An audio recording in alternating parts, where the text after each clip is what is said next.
Okay, Andy Kerm. You have your questions now.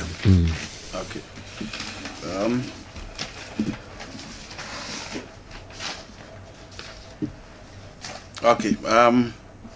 Obi say menhwe House of Folk coach Didi Dramani the team. So share House of Folk omo improve so much this season. Now the last time na make say coach defensively wa ye adwuma pa. So share obi to say Yaman kwa Befi, share obi to say Rashford, and then the two center back pair. And this season Waba Benya center back pair omo is so consistent. Last season Samuel Amofa and then Kevin Osesibi because of injuries and Edema David Opafrane. But this time Ababe David and then Osesibi and games on Mabojina Genoa they are yet to concede.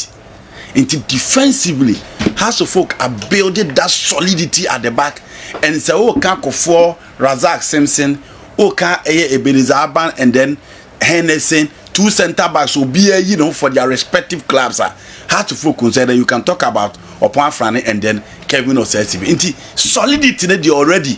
Wababe solve situation now. Ne what you and House of Folk consider last season. Wababe Yejuma and gradually attack now. Me call it for improvement. And said you we improve after 2 goals. And now I say in 4-5 games. And said you and now Wababe 2 goals on the 6th game against Precum Chelsea. Now the 2 corporate last season. No mere leading scorers for House of Folk in Hamza Issa and then Mauli Wayuno. Omuna Sambema House of Folk 2 goals against Precum Chelsea. Inti only has a kwakushia almost shene ding. Ubetimi abobo na che omu. Ubetimi a crabo na che omu. But a queen abefa so breaking the wall between the 2 center backs of House of Folk and no near Juma coach Didi Dramani aye nye. Into ono mo koba general you watch out for their defensive shape. Obi say why are we not doing right? And I'm African ye teams no intimate momodi. So you would they say asema ya can repeat ya. And I know tie coach Watara baby a football na kwa kudu nyina is ska. Inti say sika there also we inject sika into team now person wo ye no. Obe make sure so obe fa coach papa. Obe make sure so obe to your players ka. Obe make sure so obe motivate players. Obe team ya keep players. Inti coach Watara catch said just after the game between Kotoko and Wak of Morocco there will be 4,000 euros to 18 players now no more edit team that you know 4,000 euros in tempa no more the ama player bia inti unu se sika ye adwuma on the field of play any team bia na tutu sika o team dey win but teams dodo na omo inject sika into their teams no say yo omo na perform we ase nyina inti se yantimi ane sa nyama bi ne enya proper structure ne proper leaders a omo be take center stage a change our way of managing football. You Simba Omokofa Barbara Gonzalez by all of a sudden obe change everything for Simba and there consistently you how Simba is performing for our Africa continent. See sabi na mom ye the past glories nemra na and I beko so aboy home rade dia sajo there's no way I be go place. Inti game ni yeska inti ya amfati kan shemu dia sajo ye bebre yentimi en compete. Okay. Obi say honorable Nilam Tebanda boy say ye maintain coach Otoado because of the time. Na ye dwene ho say honorable Nilam Tebanda boy say time nko adi di asejo menene nyadwe. Sisi ayo October to December cry say you are talking about 2 months. From January to July you are talking about 7 months or June you be ko work up no. Ti emfa say 8 months. 21st September, and Edith appointed former Manchester United assistant coach Carlos Queiroz. Obebo AFCON in February, Kobo finals and lose on penalty to Senegal. I don't think set time in the issue. Time Morocco qualified for the World Cup. Oman for Halilodic Anko Omokofa a different coach. They played at the semi-finals of the World Cup. Intermediate, I will not buy the issue of time. So the quality the only time be no ababa esele inti se coach Otoado se honorable Nilam Tebanda po se ma empam because of time they are no amene nyadwe because ye wo mre bebrebe ye betimi dia fa coach na ba be bom matches aba be tie team na say na World Cup no team akwa top coaches say do omo here time bebrebe and o ma ba be adwuma for time in there I disagree with honorable obi se kotoko maintain sa players to wait for 3 years omo nya ade ana omo be ya ade pa sajo omo be ya ade pa inti you raise concerns about chop and change in biba ne biko na unhu se teams no players na ebo ache inti maintain team na sajo team ne kra no quality ni so bebrebe abo say ade abroni fe no cohesion no teamwork understanding perfect harmony no obo se saade ni epi wo team nim enti so omo tinya maintain omo be ya ade but who maintain it come with a cost it come with enema bebrebe also odi gu akwam ena no niema also omo etimi enti team ni de omo maintain a se je omo beti improve but who maintain team no said na akosha ali in the Champions League of first game uti anye ya untimi enko wanim tsana situation it now to the Nasa Franco na rochirem e wo 3 back no Zakaria Samba Abro na ode Lord and then Patrick Asiedu call as wing backs now the Neymar Joe and then Hilary Adabo in midfield now the Inusa ene Donzu ejina nimu said 3 back in the bema wa na se wo kote wo kaso ebi a wadwen a odi wuramu an se umpesi ye be sha ototuntu kwa akudina gire but for me I would prefer to play one of the defenders in midfield instead of the back 3 because obo Joe na obo Hilary na obo Neymar said you no balance in midfield why na be ball no why na be tackle why na be win ball no so what the ball na dey call anima Joe betimi ay say adwuma no so so the ball no could do final third Neymar betimi ay say adwuma no onya ne good day but pressure na be ba so no why na betimi sustain this pressure na dey amount ansa na onu 3 back no na North Africa for no manya free kick ansa na onu timi nu 3 back no pressure omo dey be mount no and they are flying fullbacks and almost some very good wingers experienced Northern Amrabat and Timikochi Lodge and the game will be centered on Timikochi Lodge and Aziski intermediate and can push it 3 back don't me yi back with your ben fifi name on not the pressure about 2 almost so obo playmaker obo detecting game in the final 10 we playing it out and say do and the Kotoko will need a midfielder that will play Aziski out of the game. They will need such player. Obi big Jinane so on money space, on money the chance to play. Baby Obi could be also in it, you know. That should be the plan. Any muna ni pakro de ba and said you oko any more obe bruta. Inu sanano na home for Accra Sports Stadium. I don't think we'll recover for the work game. Until I would rather bring Pitami Duakwa in the final third because under the obetimi at Chebako, only if you crowd speed or the beba. Those who there, well, maybe going forward, you know, betting at the Sun, but for now, dear, or Jubaye. Until I'll still play a better more within the setup. Whether half it, I'll still play him ahead because or no dear, obetimi amame options anymore.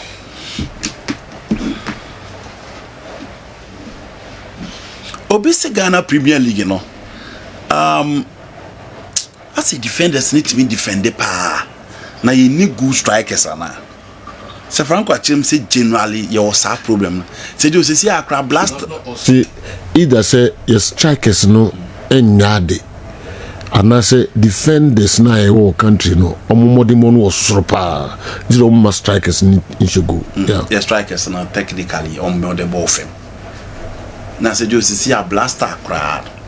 Your striker e with the blaster crowd na omo bobola park and the bomber ye ji omo di name players yes number 9 pa ne wan. Se me no ball ye bo no ko gina wa zo ne mu a. Nti ball ne ye ba wo de opa hwe ne Comoros match chance kwa ye nkriti bi. Ye nimali hwe. Nti strikers ankasa na ye ya lack wo memwa. And outside the by ye league ni ma Samuel Atakumi is okay. Emmanuel Mafu is playing well. General Hamza is some edini ya kakraka o hebo ne nuro. Inti strikers anka so omo ya ade de. So what they compare defenders now? I will not say defenders in the stop omo, but defenders individually omo ya ade. Te said the na mebo no. So for we na Kofo Simpson for Nations, Hennessy Benezaba for Heart of Lions. We are talking about Joseph Ablo and then Samba Unel, Shekoto Hokromo Munyabi Mo Mutiatri, make up one for and make a Kevin says be into who's actually for more personality. Even game no Cromo boy woman who's more personality. Into any money there said you. You hear coaching drills, you hear proper scouting, and we need very good coaches to improve our forwards because they do.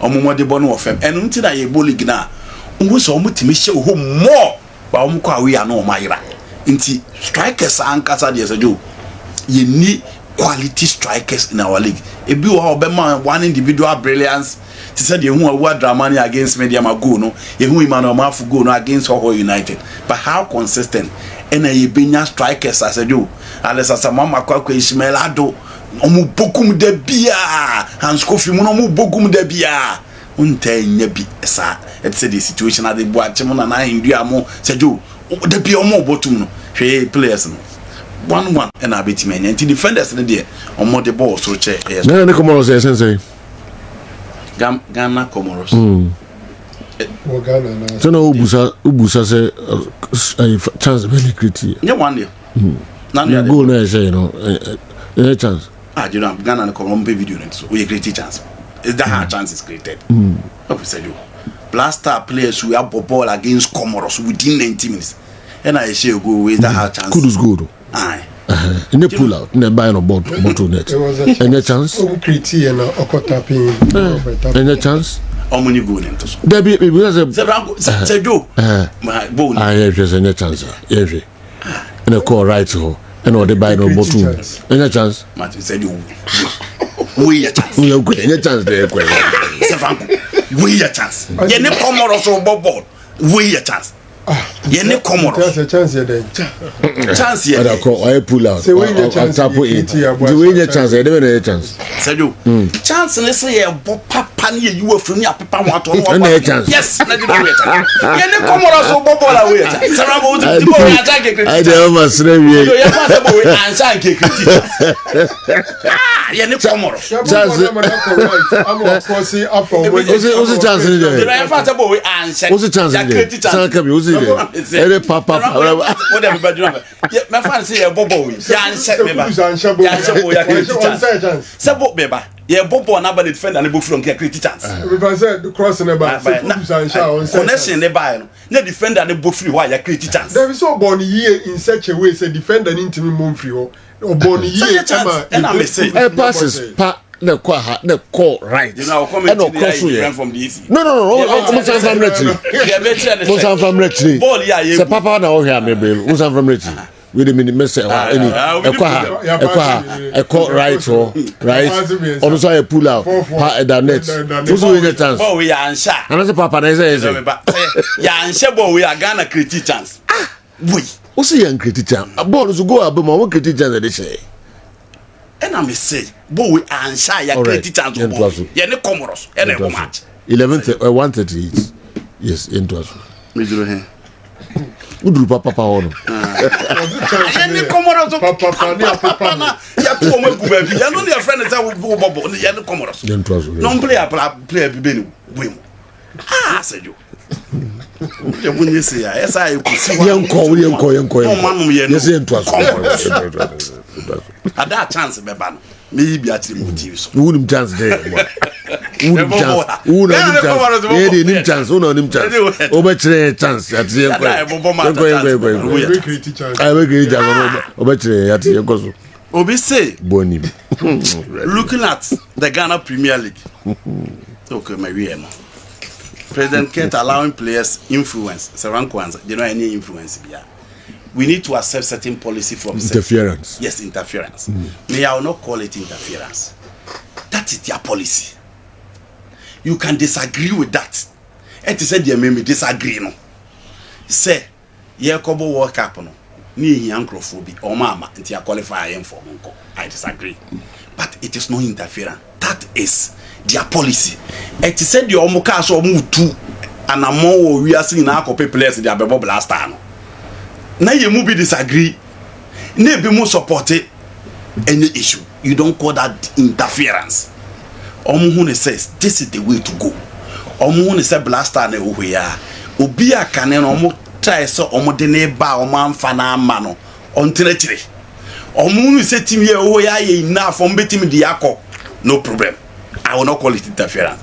That is their policy, and you can disagree with their policy because maybe the Makase World Cup there, Sergio, a big stage in a year kwakobo. Inti si na quality ne be kan oni pa na starting po na so free bench ba a year. At least games ni bu ha you need options. Na what team dey showcase quality against certain oppositions. Year kwakobo tournament ni enkosia country onya de te se Chad ho. Country to Central African Republic on ya di shebo World Cup ho. Enti ye kwakusi omo munim boche oma ye no omo boy ye ehunu ze team ne ye. But if the FA says this is their policy and their policy is that Obia onye ready to play at that time and omo mfana Seju, I won't call that interference. Obi say strikers were categories bia na. Seju, strikers were categories baby Obusa say Otate say enkrofo ta aka say o ma we nya adwuma no na we mfa ho enkohye de ya na manipa bebri omukasa say so ko stadium e na no kotoko match na ye ma first half no me tisi anymore ensem dodo na amete say enkrofo kan ye coach ne bo one top coach ne bo one top coach ne bo one top eno ne nsem an obi eka impempi omo ma follow ye local game na che no omo ye familiar with two top. Because in the previous years, no, now your coaches no about a 4-4-2 system, and we all follow the Premier League until recently.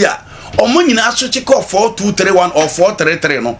Na mostly obi abo 4-4-2.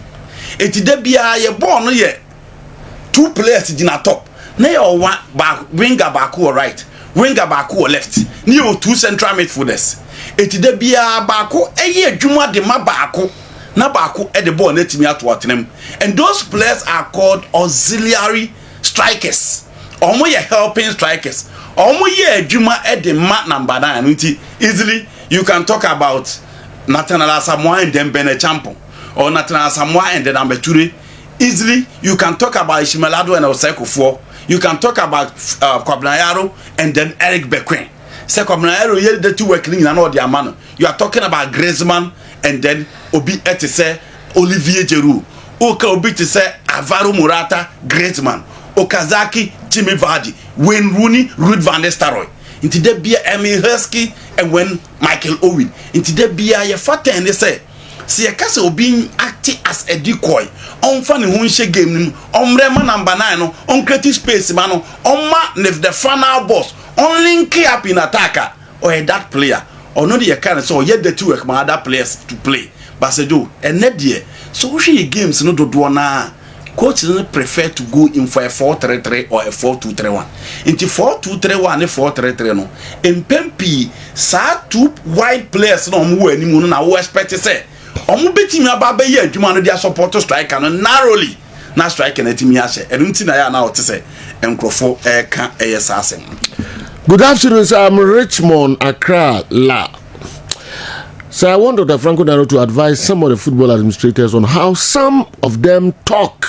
Because I'll stop going to the stadium after Alaja Kambi said, even if they sell all Hearts of Oak fans, they can never pay the investment of Tugba Fede. Okay. In the Richmond, I can do administrators no for so Omo Numukasa. Probably the most unfortunate statement ever made by a football administrator. It's the most unfortunate, extremely disrespectful. It's as a most okayamba. Yeah, say Tom has fans in Accra. Oh yeah, he said that. Say that time I need a club, a club. No, say car team they did to be no. Tom fans in the crowd. Wow. I want to be venture. And there's somebody who was a supporters leader. Very unfortunate. Alaji, me so so can say. But you see, as a fan, Senator says, Alaji is just a fan and probably an administrator. But or no as a football fan, maybe more fan than a large. What you say? Intinico saw her large in 7 so not at all. Okay, yen twaso. Andy Besson twaso. Any ball that leads to a goal scoring opportunity is a chance. So corner kicks to your players nina a chance to Andy. Ebia enye ofe ba a chance. Desmond angoma so there's me for we emro na men kan just twaso no you. All right. Ebia a chance in enye ofe but a chance. Ba men ko for Dr. Edmond Arthur and Krato ka krebimra na twaso mayo.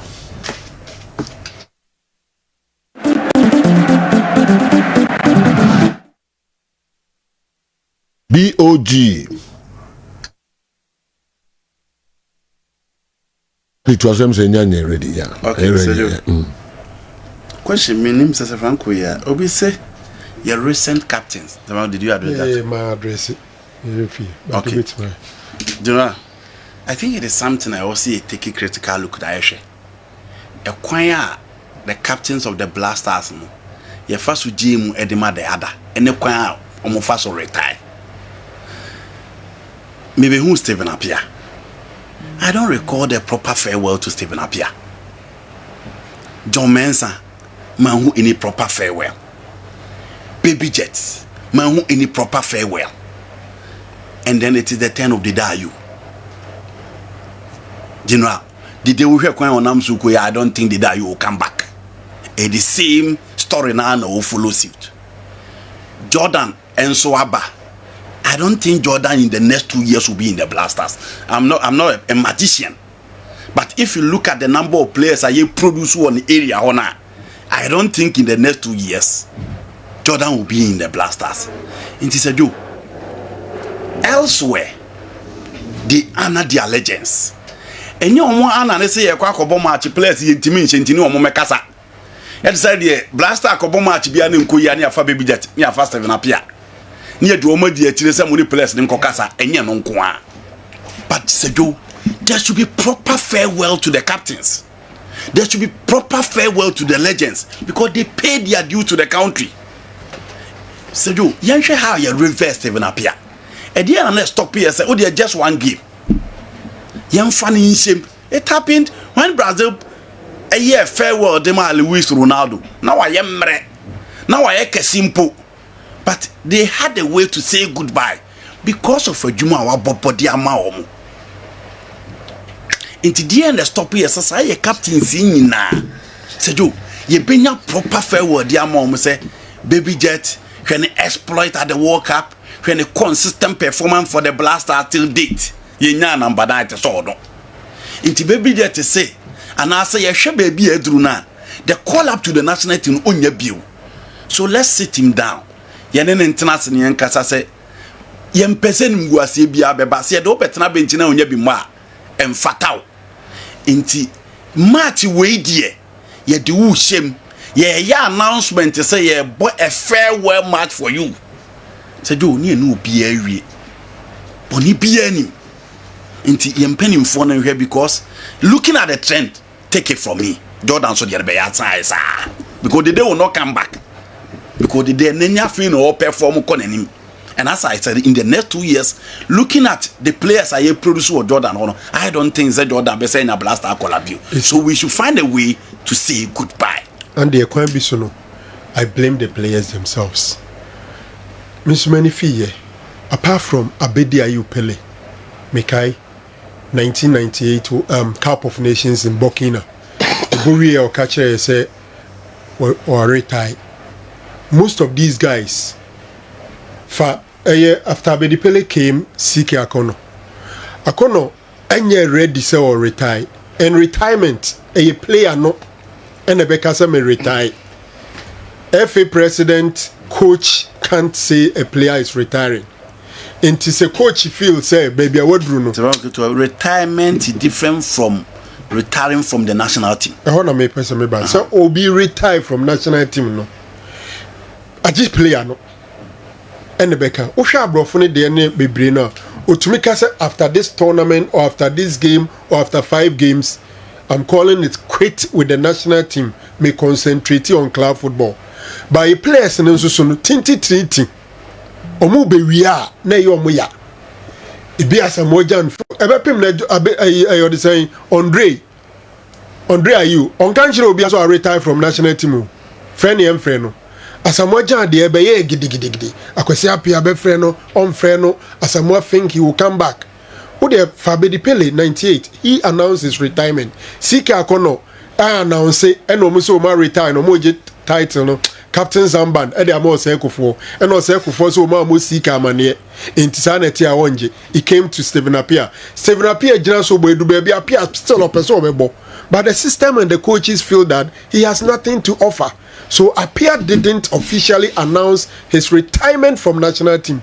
In Tubons or the na fede ye huda or retire. In team planning the last match. Famano. Same as Asamoah Gyan, same as Andre Ayew. And I also think say players in true baby o munyin tum so mawie. No one can try say bia o retire from national team. That is not to say the football administrators need role to play because me sure say ne ye ni Andre Kasa near catcher and say Isuzu say that's it until be one of our friendlies he invite to near the your retirement amawa it can work it can still work but how our players na Kasa every time no more retirement no any clear no it's difficult for anybody to plan for them. Okay.